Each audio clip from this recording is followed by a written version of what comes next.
Hi, Ron LeGrand here. Before we get started with the podcast, I thought you might want to know that I recently recorded a 90-minute online training about how we make so much money today in the terms business. That's on pretty houses in pretty neighborhoods, not the junk houses that we have to go rehab or wholesale. I go through step by step on exactly what I and thousands of my students are doing right now to make the fastest and the easiest money in real estate without using your money or credit.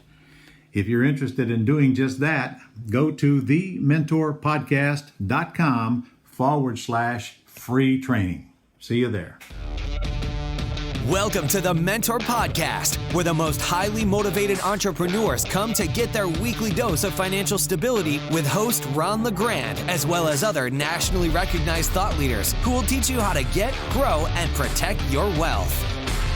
Well, hello there. This is Ron LeGrand with another edition of the mentorpodcast.com. And today I thought I'd take the time to actually do some teaching on some very frequently asked questions concerning owner financing.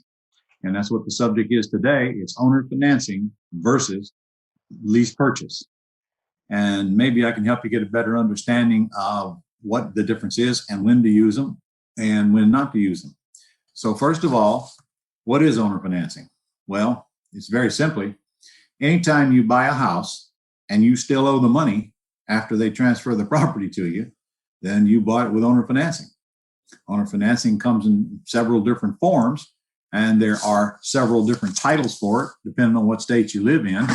But in reality, the owner is helping you finance the house. So in other words, you're either making their payment for them or you're making them a payment, or maybe both. But owner financing means that the seller has become the bank in one way or another.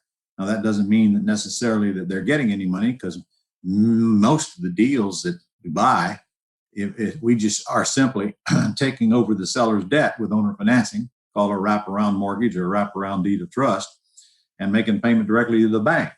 But sometimes we owe the seller money on top of that. Either way, it's seller financing. So if the seller owes $200,000 on the house and I'm buying it for $200,000, that just simply means I'm going to do a wraparound mortgage for $200,000, and I'm just going to pay the bank directly. If they owe $200,000 and I'm buying it for $300,000, I'm going to do a wraparound mortgage for $300,000. I'm still going to pay their loan directly to the bank, but I'll owe them $100,000 at some date in the future, which we have to negotiate. Either way, the seller is owner financing the property to me, whether I pay them the payment or I pay the bank. In the case of a free and clear property, that means they're totally financing it, and now I pay them a payment because there is no bank. Either way, owner financing is nothing more than a document that the attorney creates that makes the seller the bank and me the borrower. Not me, really, because I don't sign any documents. I always buy in a land trust. And frankly, I did a podcast on that there. If you haven't seen it, go back and look at it, because I thought it was a really good podcast, to be honest with you, on land trust. Some good information. So I buy in a land trust. My land trust, the trustee of that trust, which is my LLC in my case, signs as the borrower. So the trustee has no liability whatsoever because it's the trustee. So it signs as the borrower on the document to the seller, and there is no liability. So that's called non-recourse debt. So all seller financing that I create, my students create, is non-recourse debt. There's no personal liability. It does not show in your credit report. And technically, it's not even your debt. It's the land trust debt. So the only thing that can hold that can stand behind that debt is that house. So the house is responsible for the debt, not you, not even your trustee, but the trust is. The only thing in the trust is one house, one trust. All right. So there's three kinds of documents that are used for this kind of owner financing. First is a wraparound mortgage, if you're in a mortgage state like Florida and many others. The 300 wraps around the 200. That's all. That's the reason the term wraparound applies. I owe the seller 300, seller owes 200, but my 300 wraps around the 200. Okay, there's not 200 plus 300 debt on the house. There's only a total of 300. So one debt wraps around the other debt. Usually you pay the seller and the seller pays the bank. In this case, I'm going to probably pay the bank directly. Now, if I'm in a mortgage state, it's a wraparound mortgage. If I'm in deed of trust state, like California and Texas and half the others, then it's a wraparound deed of trust, commonly referred to as an all-inclusive trust deed, AITD, but they still call it a wraparound trust deed in those states. Same exact thing, just a different document. There's no reason for me to get into these documents right now because you're never going to fill one out. Your attorney will always fill out these documents. I'm just trying to explain to you that they have different terms in different states. All right. They accomplish the same thing. Seller deeds the property away. You give them back a note in a debt instrument and something that attaches the note to the house. The deed of trust attaches the note to the house. The mortgage attaches the note to the house, but there's always a note in those documents that says how much I owe, how much interest, how many payments, and term, so forth. Okay. And then thirdly, there's this thing called a land contract. Now, land contract has many names. It could be a land contract, contract for deed, a land installment contract, agreement for deed, and in Canada, it's an agreement for sale. All of these things are the exact same document. And they say this. They say, I'm going to sell you my house, but the deed stays in my name until you pay me off. Now, make no mistake. I'm selling you the house. You have all the rights of ownership. Don't confuse this with a lease option. If I sell you a house on a land contract, you own the house legally and even from an IRS standpoint of view. But the deed stays in my name until you pay me off. That's the only difference between those other documents. Now, people use land contracts mostly because they are faster to get the property back than a deed of trust in most cases or a mortgage. And that's going to be state by state. So you're going to buy with these documents or sell with these documents. You just need to know which one is going to be applicable to your state. And if you're selling, which one will get you the house back the fastest. It's just that simple. All right. So what is a lease option? A lease option, very similar, but so far away. A lease option, you don't own anything except the option to buy. You're leasing the house with the option to buy. It's two totally different agreements, really. So I'm not just renting the house, I'm leasing it with an option to buy. I'm not just leasing the house because an option is attached to it. And of course, all of those terms have to be negotiated. All right. Now, you've heard the term subject to. You've heard the term subject to, may or may not know what it means. So I'll explain it here. It means that if I'm buying a house subject to, I'm simply taking over the debt. There is no wraparound mortgage. There is no land contract. And there is no AITD because I don't owe the seller anything. I'm going to walk in and I'm going to get the seller to deed me the house in front of my attorney, and I'm going to start making those payments. In other words, I bought the house subject to the underlying loan, not assumed, a subject. Assumed means that I've applied for the bank to assume it and they've done my credit and I'm personally liable for it. Ooh, not on Planet Ron. That's an absolute no-no. Biggest mistake you can make is guaranteeing debt. We don't guarantee debt. So, but if I buy with subject to, I'm not guaranteeing anything.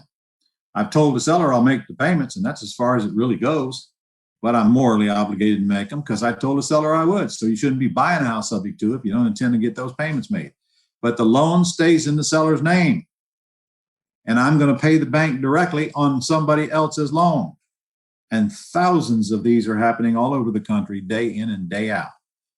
They're not one of my favorite things to do because it puts the seller in a weak position because the seller cannot foreclose on the house if you don't pay because you don't owe the seller anything. Unlike a wraparound mortgage or trust deed, if you don't pay, they can foreclose.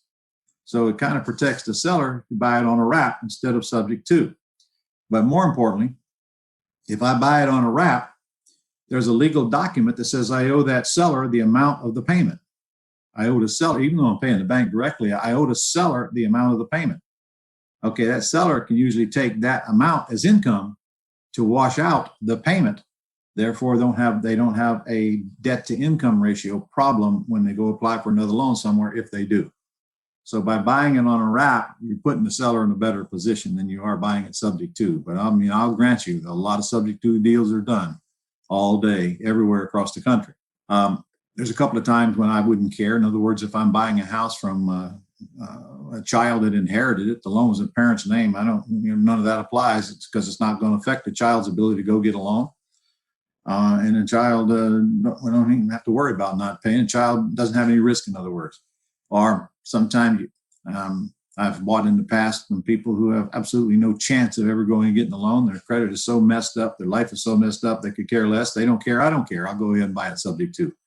But to be honest, it don't cost but a little bit more to buy it on a wrap than it does subject to. So you can make that decision, but I wanted to explain to you what all of those things are that you hear. Let's talk about, do I sell with owner financing or do I buy with owner financing? Well, first of all, almost everything I buy in the pretty house terms business is with owner financing. In fact, I'd say all of it is. One point though, if I buy subject to, I'm really not buying with owner financing because I don't owe the owner anything. I'm just agreed to pay their bank. That's really not owner financing. It's owner financing if I do a wraparound mortgage, deed of trust, or land contract, because now I still got the seller involved in my life. If I take over their debt, the only contact I'm going to have from the seller from that point on is whatever the seller gets from the bank, I'm going to ask them to send to me, even though the loan is still in their name. By the way, even if I do a wraparound mortgage, the loan stays in their name. Either way, the loan stays in the seller's name, or you're not going to be doing owner financing. And incidentally, if that's an issue and the seller won't sell you the house because of that, then now you can revert to a lease purchase. On a lease purchase, title is not transferring. So the seller still owns the house. So they're protected. All they have to do would be to evict at that point. Plus, the bank can't call the loan due on a lease purchase. They could call it on owner financing if the loan stays in the seller's name. They won't. And people ask me about that all the time. They probably won't, but they can. And that has to be disclosed in writing, which definitely will be when all the proper paperwork is done in front of an attorney. All right, so let's talk about, do I sell with owner financing or a lease option to tenant buyers? All right, let's go down some points. Point number one, if you own the property and the loan is in your name and you sell it with owner financing, just remember, if the bank wants to, they could call that loan due. Now, again, as long as somebody's making the payments, they probably won't. But hey, why sell it with owner financing when I can lease option it?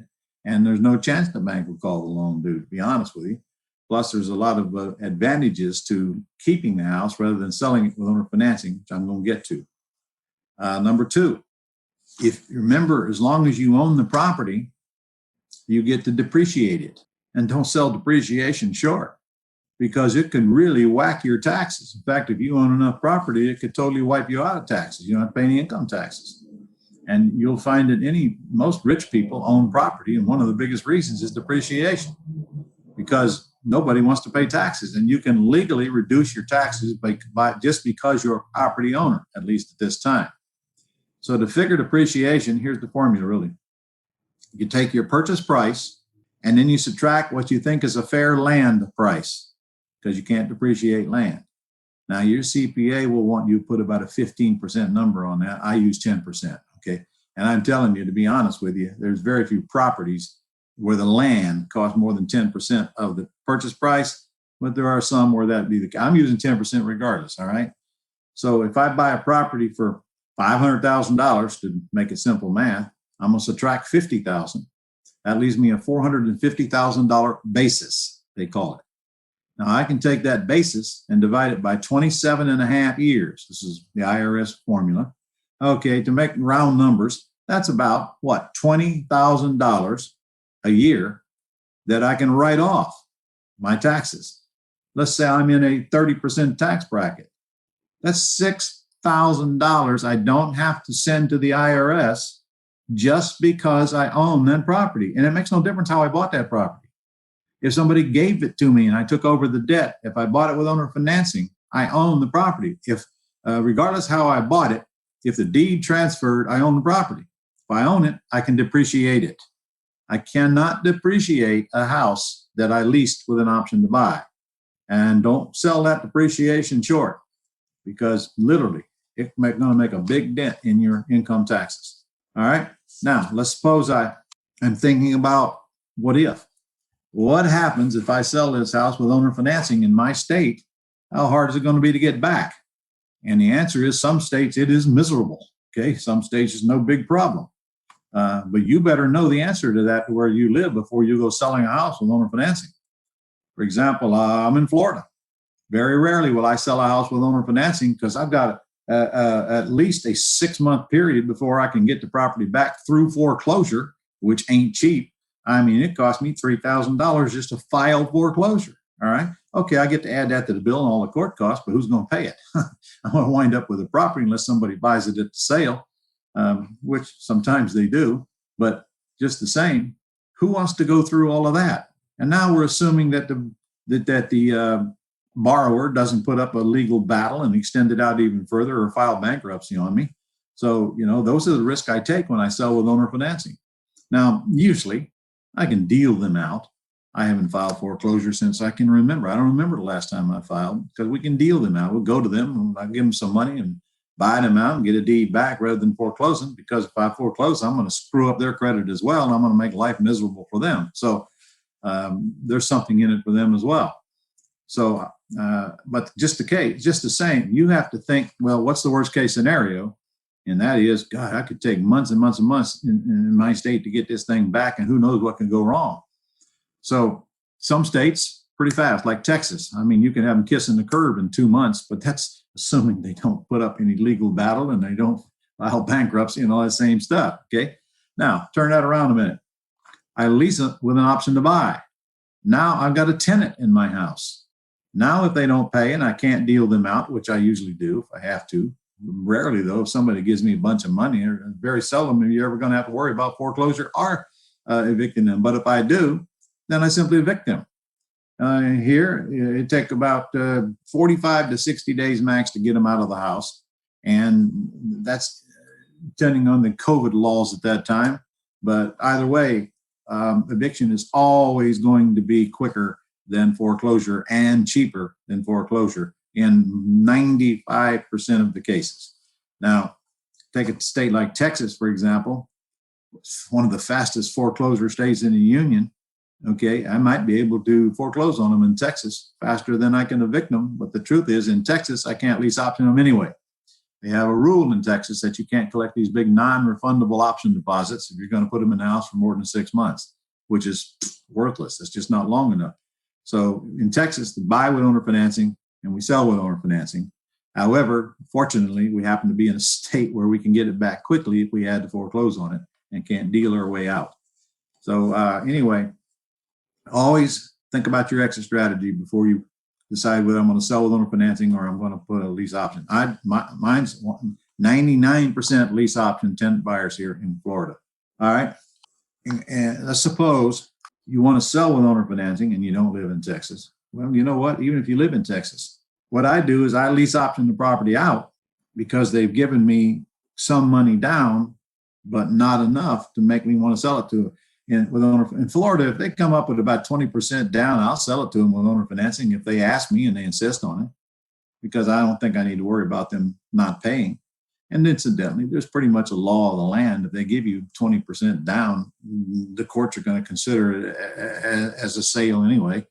So regardless, if I get 20% down and they insist on owner financing, I'll sell it to them with owner financing.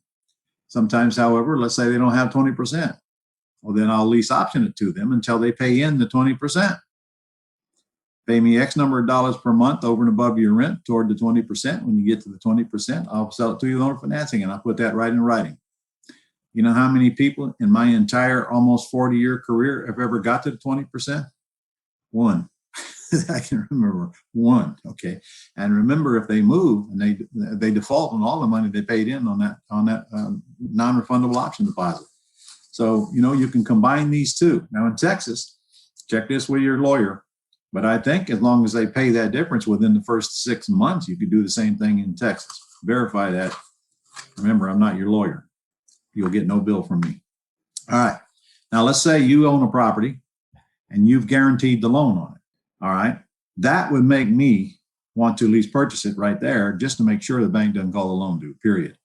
Again, if I put a tenant buyer in the house, there's no way the bank can call the loan due. If you have bought the property with owner financing or subject to or cash, you can sell with lease option or you can owner financing. It is your choice. But don't forget now, if I'm leasing it from the seller with an option to buy, and then I'm sandwich leasing it to the buyer, I only have one choice. I can't sell a house I don't own. So I can't sell a house with owner financing that I haven't bought first. Now, let's see what you lose when you sell. No matter if you sell with all cash or you sell with owner financing, you've still sold it. Number one, you lose appreciation. You're not going to get the benefit of the house when it goes up in value. Now, I say that, but my lease option tenants have the right to buy, but the truth is most of them don't, so I wind up getting the appreciation anyway. Okay, if I sell it with owner financing, I'm not going to get that. And I'm also not going to get the depreciation. Okay, the day you sell is the day your depreciation stops. So you don't get that advantage anymore. And depending on when you sell, be careful of long-term capital gains versus short-term capital gains.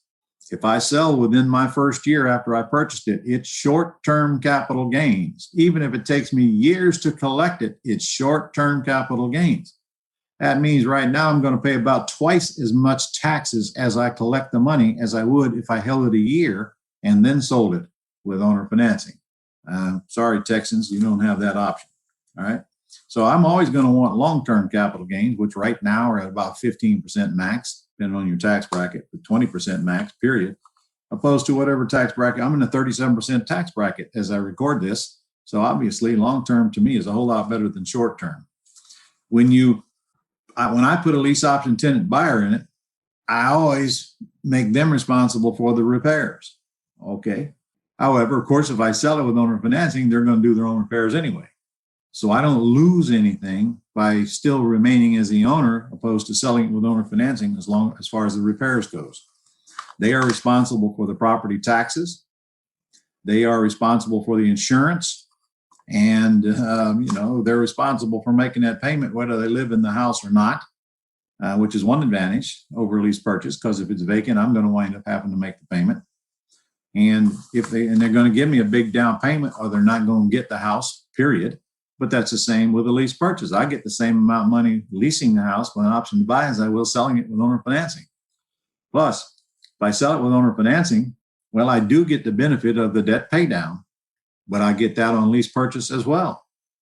And if they default and then deed the house back to me, okay, I go get to do it again and collect another down payment, but I get that on lease purchase as well. So I don't see any advantage or disadvantage either way on either one of those. So again, I guess the one reason to sell it with owner financing is only that I don't have to worry about the house anymore. I don't have any taxes, don't have any insurance. All I do is collect a payment, make a payment, and keep the difference. Nothing wrong with that. That's residual income. I'm in favor of that, but I don't get any of the long-term growth other than the debt pay down versus what they owe me. Now, when I'm selling with owner financing, I'm always going to be collect more than I'm paying. And frankly, my gap between what they owe me and what I owe is probably going to get larger and larger every month that goes by, because my debt's going to pay down that I owe faster than their debt's going to pay down to me. So I am building some wealth there, but I don't really get any tax advantages out of it. So let me explain to you how you're taxed on an installment sale. And this one you better pay real close attention to, because if you don't, it's going to go just like that. All right. If I sell a house, and let's say I sold it in the same year I bought it, I'm going to get taxed with short-term capital gains, which is whatever tax bracket I'm in. All right. Now, I'm going to pay that tax the following year. Well, I'm going to pay it this year. Well, no, I'm going to pay it the following year when I file my tax return. Now, what if I sell it with installments and I'm on short-term capital gains? Let's say I bought it for $150 and I sold it for $200. That means that 25% of that purchase price was capital gain, short-term capital gain. So from that day forward, on every payment that I collect, 25% of the principal amount of that payment will get taxed at short-term rates, whatever my personal rate is. 25% of the principal I collect will get taxed because I had a 25% profit margin in the property. I'll also get taxed on 100% of the interest that I collect, but I get to write off 100% of the interest that I'm paying on the underlying debt. I get no benefit for the principal I'm paying on the underlying debt from a tax point of view. So if it's short-term capital gains, I'm going to pay the taxes as I receive the money. And if it's long-term capital gains, It's just that percentage that I'm going to pay is probably going to be 15% rather than whatever tax bracket that I'm in, which I hope is much higher than 15%. I want all of you in the 37% tax bracket as I record this thing. And I got a feeling pretty soon it's going to go up. So it's to your advantage to learn this tax stuff, because it's your obligation and your right to reduce those taxes legally as much as you can. And the more you learn about it, the better. So owner financing versus lease purchase. They both might have a place in your business, but be careful that you understand both of them and the ramifications before you go exiting with either. I'm going to buy with owner financing. I rarely ever lease purchase the house because I want to own it. I want to control it. I want to depreciate it. I want all those goodies. So I'm going to buy with owner financing. However, there are times when it makes more sense to lease purchase it. And a good example of that might be, let's say I live in Maryland and I'm getting this big old beautiful house. Problem is, it's going to cost me $15,000 worth of transfer tax, and I don't have enough equity in it to justify me wanting to come up with that. Well, in that case, I'll lease it with an option to buy. There is no transfer tax. And then when I sell it, the seller and the buyer will pay all the closing costs, so I don't have any. Okay, granted, that sounds great, but I still miss all those goodies. And when I create a deal, I want to try to make it as a long-term deal as possible, because you can write this down. The longer you own the house, the more money you will make. By the way, that good-looking feller behind you there, that glass in his hand, is my dad. My dad's name was Frenchie LeGrand. They called him Frenchie. And he was the best listener I have ever seen in my life. And he never said anything. He just listened. So that'd be a good lesson for you as well. All right. Well, listen, I've said enough. I hope I answered some of your questions. Didn't create more than I solved. All right. If you want to learn more about how to do this owner financing stuff and how to do this pretty house terms business, then there's a website you need to go to right now. It's called thementorpodcast.com/PC podcast. Okay. On there, you'll find a webinar that I did where I went through all the steps of buying and selling with owner financing and how much incredible money is in this business and how you can do it without using your money or credit. And you better do it without using your credit, or I'm going to come personally hurt you. We do not use credit buying houses on Planet Ron. Biggest mistake you can make. So go there, watch that webinar. There's questions afterwards that we answer. And I think that you will get a clear understanding of why you probably ought to get your head in this game and start learning as much about this stuff as you can, because it not only pays well, but it'll set you up for the rest of your life. And along the way, you're going to learn how to do it tax-free as well. So, hey, get going. Before you know it, you're going to be old looking back and asking yourself, why didn't I get started earlier? Think I've ever heard that before? Okay. thementorpodcast.com/PC. See you on the next podcast. That's all for this edition of the Mentor Podcast. To connect with Ron and learn how you can attain financial freedom, as well as up-to-date strategies to grow and protect your wealth based on today's discussion, go to www.connectwiththementor.com.